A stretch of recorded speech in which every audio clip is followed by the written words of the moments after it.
ถูกแต่ชายพระมาลาบินไปและพระมาลานี้ต่อมาได้ปรากฏนามในพงศาวดารไทยว่า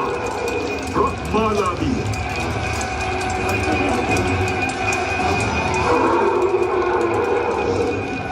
ครั้นพระยาชัยานุภาพสะบัดหลุด